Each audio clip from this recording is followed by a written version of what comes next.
Hello, I'm Cordell Griffith. I'm a rancher, farmer.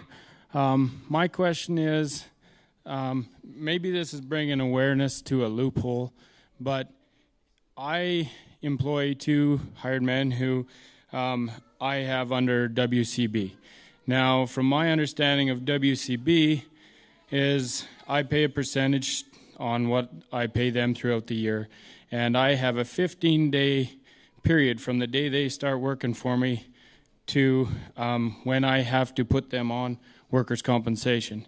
Now, when it comes to things like periodic help from a neighbor or a branding that takes 1 day to do or things like that. Now, in the case that I don't comply with insuring them all under WCB right off the get-go, and I have a branding that goes problem-free, after I have that 15-day window, making honest people into criminals would be like telling me that I have to insure them people after it was problem-free. And if I have a 15-day loophole that where it was problem-free, who am I to phone and say, oh, by the way, I owe WCB for these 50 farmers and ranchers that come to help me do my branding? So my answer to you, or my question to you is, now is that breaking the law?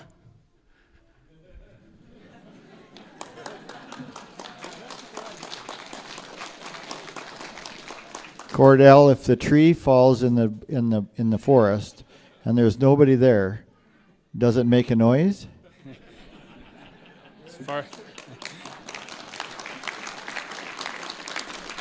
And actually, ladies and gentlemen, if you're the guy that I think you are, these folks came all the way to Edmonton with their family to the rally, and they had a bus from Wardlow?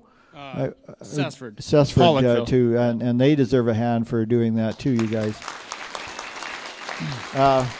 Or maybe I could do it a different way. If your wife gives you an order and you don't hear it, did it happen? You know.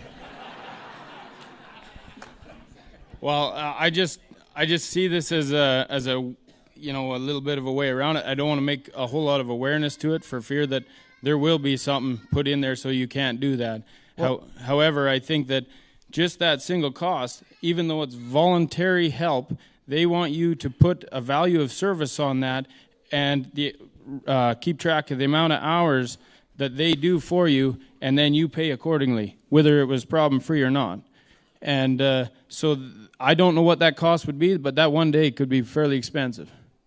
Well, that's like my assistant Pat here. He talked about guys working in the oil patch, and we've heard that it involves a bunch of creative thinking, and to what I was talking earlier about a voice over the phone or the fabric of our province. It's not who we are. I mean, all of a sudden you got to figure out how to ways to skate through this thing, and then. If something did happen, like something catastrophic happened, say the herd snapped off a gate post and one of those little ones was behind it and had a bad incident, well, then what are you going to do? And why? Why should you have to do that? It's not who we are.